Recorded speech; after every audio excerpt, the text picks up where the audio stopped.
ကျွန်တော် Facebook ကနေဒေါ်လာ4300ရှာနိုင်ခဲ့ကျွန်တော်ဗီဒီယိုလုပ်တယ်ဗျာ like တွေရရင် view တွေရရင်ကျွန်တော်ပြောတယ်ပျော်လို့ကျွန်တော်လုပ်တယ်လို့တော့ကျွန်တော်ပြောလို့ရရဗျာ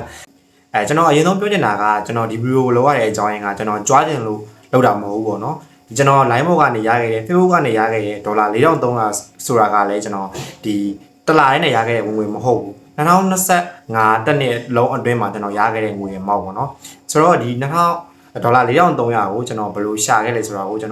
်တော်ဒီတလောက်အသေးစိတ်ကျွန်တော် brother တို့ကိုပြန်ပြီးမျှဝေပေးခြင်းနဲ့ဗီဒီယိုလေးလို့ကျွန်တော်ပြောချင်တယ်ဆိုတော့ဒီဗီဒီယိုကမိတ်ဆွေတို့အကျိုးရှိစေမယ့်ဗီဒီယိုတစ်ပုဒ်လို့ကျွန်တော်ပြောချင်ပါတယ်ကျွန်တော်တို့ဒီ line ဘောကနေပတ်စံရကြတယ်ဆိုရင်ကျွန်တော်တည်ထားမယ့်အချက်3ချက်ရှိရဗျအဲ့ဒီ3ချက်ကဘာလဲဆိုတော့ကျွန်တော်အသေးစိတ်ရှင်းပြပေးမယ်ပထမဆုံးအချက်ကတော့ကျွန်တော်တို့စိတ်ရှည်ရမယ်ဗျစိတ်ရှည်ဖို့အရန်အရေးကြီးတယ်ဘာကြောင့်အရန်အရေးကြီးရလဲဆိုတော့ကျွန်တော်အခုပြပေးမယ်ဒီတော်တော်များများကပေါ့နော်အခုနောက်ပိုင်းလူငယ်တော်တော်များများကဒီ line ဘောကနေဝင်ငွေရှာတဲ့နီးလန်းကိုလူတွေတော်တော်များများကစိတ်ဝင်စားလာကြပြီပေါ့နော်ဒါပေမဲ့ဆိုးတာကတော်တော်များများကပဲပတ်စံမရကြပဲねဒီတိုင်းပဲအရှုံးပေးပြီးတော့သူတို့ဒီလောကတွေကနေထွက်ခွာသွားကြတယ်ဒါကဘာကြောင့်လဲဒါကအရှင်းပါရဲ့အဖြေကသူတို့လုံးဝစိတ်မရှိလို့ပါပဲဟုတ်ပါတယ်ဒီကျွန်တော်တို့အခုချက်ချင်းပတ်စံလိုချင်လို့မရဘူးပေါ့နော်ပတ်စံရပြီပတ်စံပေးပြီဆိုတဲ့အလုပ်တိုင်းကကျွန်တော်တို့လွယ်လွယ်နဲ့တော့မရဘူးပေါ့ဗျာပတ်စံပေးပြီဆိုကနေကကျွန်တော်အခက်အခဲတစ်ခုတော့ရှိမှာပဲဘယ်သူကတော့ပတ်စံလွယ်လွယ်ကြီးကိုဂျုံတိုင်းချက်ချင်းလာပေးမလဲကျွန်တော်တို့အချိန်တစ်ခုတော့စောင့်မှာပေါ့နော်အဲ့ဒီကျွန်တော် process ကိုကျွန်တော်နားလည်ထားရမယ်ကျွန်တော်တို့ဒီ line ဘောကနေပတ်စံရတယ်နေဆိုတာကဘာနဲ့သွားပြီးတူတာလဲဆိုတော့ကျွန်တော်တို့အပင်တပင်စိုက်တယ်နဲ့သွားပြီးတူတယ်ပေါ့နော်ကျွန်တော်တို့ကမိတ်ဆွေတို့ကအပင်တပင်စိုက်တယ်ပဲထားပါတော့ဒီပင်ကမနှက်ပြန်ကြရင်ချက်ချင်းကြီးလာပြီးတော့အသီးကြီးစားမှာမဟုတ်ဘူးညာအဲ့ပင်လေးကြီးလာဖို့အတွက်ဆိုရင်ကျွန်တော်တို့ကအနည်းဆုံးအချိန်ပေးရတယ်ပေါ့နော်6လတိုင်ဒီကျွန်တော်တို့တစ်နှစ်တိုင်ဒီအချိန်ပေးရတယ်ပေါ့နော်အဲ့အချိန်ပေးပြီးမှအပင်လေးကကြီးလာမယ်ကြီးလာတဲ့အခါမှာကျွန်တော်တို့အသီးရရမယ်အရိပ်တွေရမယ်ကျွန်တော်တို့ပတ်စံရမယ်ပေါ့အဲ့အတိုင်းပါပဲကျွန်တော်တို့ Facebook ကနေပတ်စံရတယ်နဲ့ YouTube ကနေပတ်စံရတယ်နဲ့ TikTok ကနေပတ်စံရတယ်နဲ့ညီကိုတွေကလည်းကျွန်တော်တို့အပင်လေးစိုက်တယ်လို့ပါပဲကျွန်တော်စိတ်ရှည်ရမယ်ပေါ့နော်ကိုကပတ်စံဘယ်နေ့ရမယ်ဆိုတော့ချက်ချင်းတော့ကျွန်တော်တို့ချက်ချင်းရမှာမဟုတ်ဘူးဗျာအပင်လေးစိုက်တယ်လို့ပဲကျွန်တော်တို့6လတိုင်ဒီတစ်နှစ်တိုင်ဒီအချိန်တစ်ခုပေးရမယ်အဲ့အချိန်တစ်ခုပေးပြီးသွားရင်ကျွန်တော်တို့လိုချင်တဲ့ပတ်စံကိုကျွန်တော်ပြန်မြို့ရမယ်ပေါ့နော်အဲ့ process လေးကိုကျွန်တော်နားလည်ရမယ်အဓိကကျွန်တော်ပြောစီချင်တာကစိတ်ရှည်ရမယ်ပေါ့နော်စိတ်ရှည်ဖို့ကအရန်အရေးကြီးတယ်ကျွန်တော်ဘယ်လိုစိတ်ရှည်ခဲ့လဲဆိုတော့ကျွန်တော်ပြောပြမယ်ကျွန်တော်ကဒီ mobile ဒီ creator လောကတွေကိုရောက်လာတာက2020လောက်ကလို့ပြောလို့ရမှာပေါ့နော်2020လောက်ကကျွန်တော်ကအဲတော့က mobile နေကြနေပဲဗီဒီယိုတွေပဲစောင့်နေပေါ့နော်ဘာမှဗီဒီယိုကြောင်းတွေဘာစိတ်ဝင်စားသေးဘူးပေါ့ဆိုတော့ကျွန်တော်တငယ်ချင်းတယောက်ကဗီဒီယိုတွေစပြီးတော့လုပ်နေရပေါ့နော်သူကဘယ်လိုဗီဒီယိုတွေလုပ်တာလဲဆိုတော့ဗျာသူကဟာတာဗီဒီယိုတွေလုပ်တယ်သူတယောက်တည်းကောက်မလေးလိုဝတ်တယ်ဗျာပြီးတော့ကောင်းလေးလိုလည်းစကားပြောတယ်အဲ့လိုမျိုးဟာတာဗီဒီယိုလေးသူကလုပ်တယ်ပေါ့နော်အဲ့မှာကျွန်တော်သူ့ကိုသွားပြီးတော့တွေ့ရဲနဲ့ကျွန်တော်စိတ်ဝင်စားသွားတယ်ပေါ့နော်တကယ်ရင်မင်းဘယ်လိုလုပ်တာလဲဆိုကျွန်တော်သူ့ကိုသွားပြီးတော့မေးရဲသူကလည်းစိတ်ရှည်ပါကျွန်တော်ကောင်းကောင်းမွန်ပြန်ပြောတယ်ငါကတော့ဒီ guide master နဲ့လုပ်တယ်ပေါ့နော်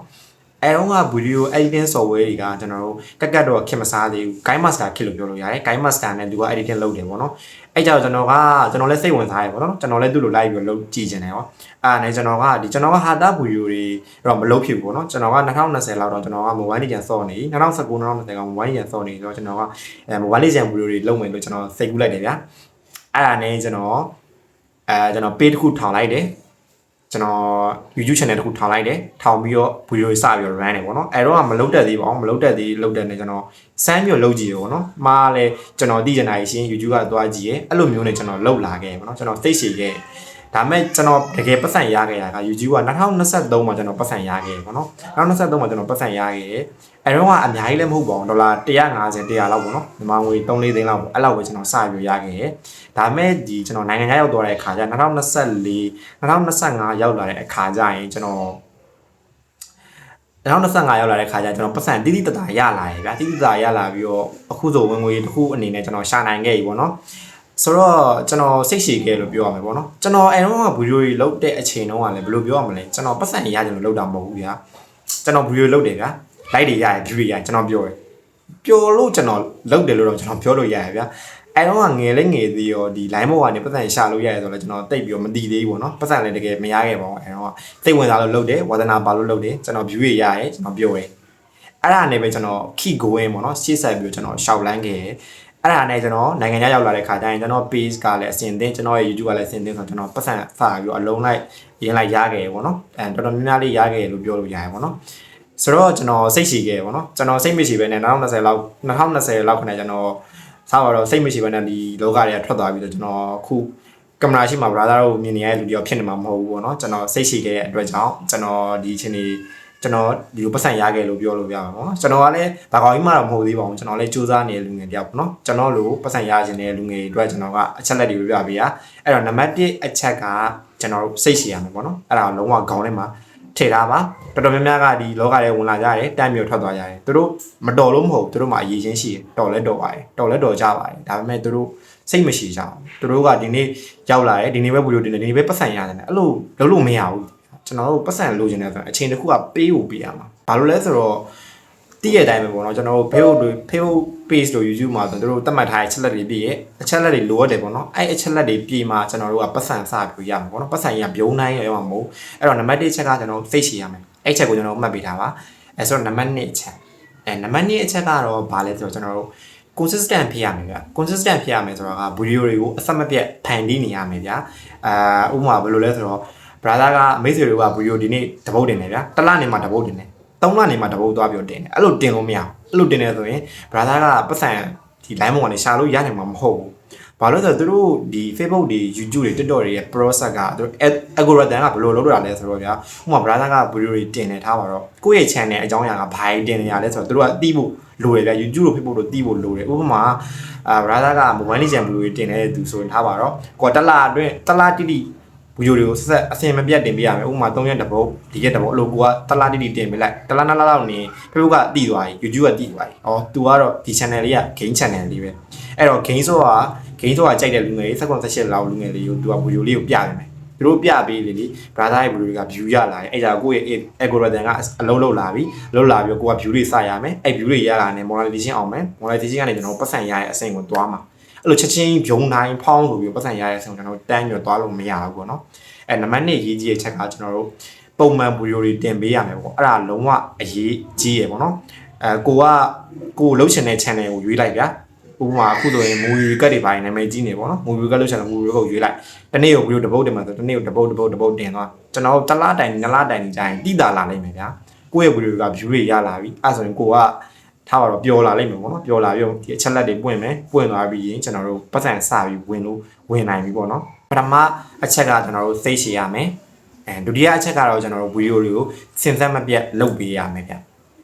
โอเคနောက်ဆုံးတတိယအချက်ကတော့ကျွန်တော်တို့ကိုယ်တိုင်စူးစမ်းအားထုတ်မှုရှိရမယ်ကိုယ်တိုင်လေ့လာမှုအားရှိရမယ်အဲ့ဒါကဘာလဲဆိုတော့ဗျာတော်တော်များများကဒီ creator လောကတွေကိုဝင်လာကြရင်တို့ကသူများကိုအရန်အားကိုးကြရဗျာတချို့တွေဆိုရင်ကိုမတ်တွေမှာအကိုအေးဒီကပတ်စံရအောင်ဘယ်လိုလုပ်အောင်လဲဘယ်လိုလုပ်အောင်လဲအဲ့လိုပဲမင်းနေကိုယ်တိုင်ကကြဘာမှမလေ့လာမလေ့လာပဲနဲ့ဘာမှဖြစ်မသွားဘူးလေဘယ်သူမှကိုဖောင်းတိုင်းဆိုပြီးပတ်စံရတဲ့အကောင်ကြီးလာပေးမှာမဟုတ်ဘူးဘောလည်းတင်းအောင်မသားပေးလာပေးမှာမဟုတ်ဘူးကိုယ်တိုင်စူးစမ်းပြီးတော့ရှာဖွေပြီးတော့လုပ်ယူမှရမှာအဲ့တော့လူငယ်တော်တော်များများကသူတို့ကဗျာဘာမှတော့မသိဘူးမှပေးတောင်ထောင်ဘယ်လိုထောင်မလဲသူတို့မသိကြဘူးမသိဘဲနဲ့ပတ်စံရကြဒါဆိုရင်တိတ်ပြမရှိဘူးလေကိုကပတ်စံရကြတယ်ဆိုရင်ဟုတ်ပြီကိုပတ်စံရကြတာမှန်အဲ့ပတ်စံရကြတဲ့ process ကိုတွားဖို့အတွက်ကျွန်တော်အဆင့်နဲ့အများကြီးရှိသေးအဲ့အဆင့်တွေကိုတီးအောင်လုပ်ရမယ်ကျွန်တော်နံပါတ်1ချက်ကကျွန်တော် YouTube ရှိရဗျာ YouTube မှာကိုတီးကျင်တဲ့ဗီဒီယိုတွေအကုန်လုံးကိုကျွန်တော်ရှာဖွေလို့ရတယ်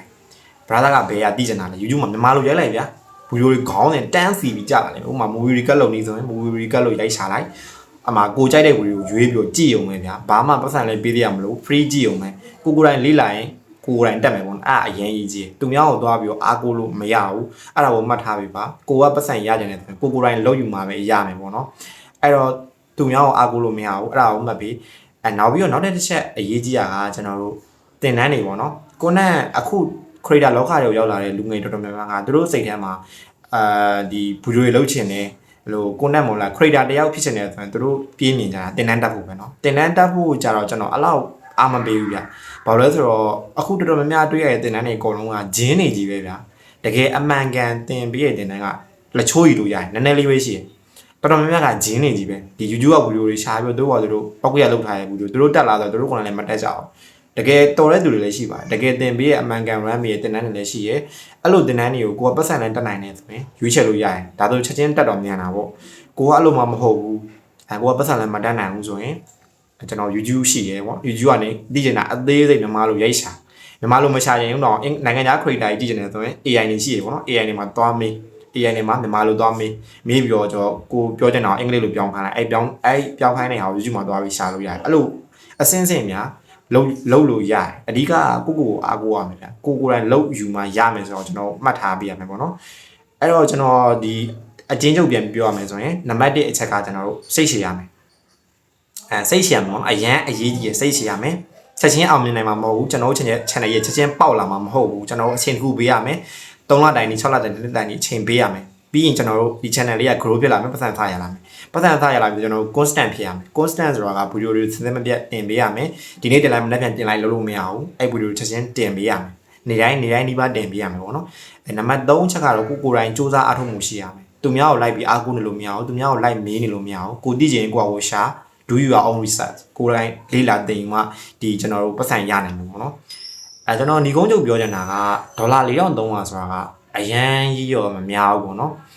ဒါပေမဲ့မြန်မာနိုင်ငံမှာဆိုရင်ကျွန်တော်ပတ်စံအဲ့လောက်မရှာနိုင်ဘူးပေါ့နော်ကျွန်တော်ရဲ့ဝင်ငွေက3သိန်းလောက်ပဲရရပေါ့နော်ဒါပေမဲ့4300ဆိုတာကလည်းများတဲ့ထဲမှာပါပေါ့ကျွန်တော်3နှစ်လောက်လုံးမှာအဲ့လောက်ပတ်စံရမှာပေါ့နော်4300လောက်ရမှာဆိုတော့ကျွန်တော်တို့ဒါကမစိုးဘူးလို့ပြောလို့ရတယ်အခုကျွန်တော်ကိုယ်တိုင်ကလည်းစူးစမ်းနေတယ်ပေါ့နော်နောက်ပြီးတော့ကျွန်တော်ပြောချင်တာကကျွန်တော် game video တွေကိုgame video တွေမလုပ်ဖြစ်တော့ဘူးเนาะ game ကျွန်တော် career တခုပြောင်းနေတယ်ပေါ့เนาะကျွန်တော်ရဲ့အသက်မူဝမ်းကြောင်းအတွက်အခြားအလုပ်တွေလုပ်ချင်တယ်ကျွန်တော် game ကိုဆက်ပြီးမလုပ်ချင်ဘူးဒါကြောင့်မလို့ကျွန်တော် game video တွေမတင်ဖြစ်တော့ဘူးပေါ့เนาะဆိုတော့ကျွန်တော်ဒီနေ့ပေးတဲ့ message ကကျွန်တော်ဆွမ်းနာပြောသွားတဲ့အချက်3ချက်ပေါ့เนาะနောက်ပြီးတော့ကျွန်တော် Facebook ကနေလို့ငွေရှာနီးအသေးစိတ်တွေTikTok ကနေငွေရှာနီးအသေးစိတ်ပေါ့เนาะအဲ့ဒါကြီးကြောင့်ကျွန်တော် video တစ်ပုတ်ထပ်တင်ပေးမယ်ဒီ video မှာတစ်ခါရေးပြလိုက် video ကြီးကအရန်ရှည်သွားလိမ့်မယ်ပေါ့เนาะအခုတော့တော်တော်လေးရှည်နေပေါ့เนาะဆိုတော့ဒီ video ကိုအဆုံးထိကြည့်ပြီးသွားရင် brother တို့ရင်းထဲမှာတစ်ခုကြံခဲ့လိမ့်မယ်လို့ကျွန်တော်မျှော်လင့်နေပေါ့เนาะကျွန်တော်ကြုံတွေ့ရတဲ့ခက်ခဲတွေမျှဝေပေးသွားတယ်ကျွန်တော်ဒီတစ်လောက်လည်းပြောပြပေးခဲ့ပြီပေါ့နော်အဓိကဒီဗီဒီယိုကကျွန်တော် mindset ပေါ့နော်ကျွန်တော်တည်တဲ့ဟာလေးကိုကျွန်တော်ဝေမျှပေးရဲဒီ day တွေရောကျွန်တော်မပြောသေးဘူးဒီ day တွေကကျွန်တော်နောက်ဗီဒီယိုမှာကျွန်တော်ထပ်ပြီးတော့လုပ်ပြီးပြောပြပေးမယ်ဆိုတော့ဒီဗီဒီယိုကဒီလောက်ပါပဲဗျအဆုံးထိကြည့်ရှုပေးရတဲ့အတွက်ကျွန်တော်ကျေးဇူးအများကြီးတင်ပါတယ်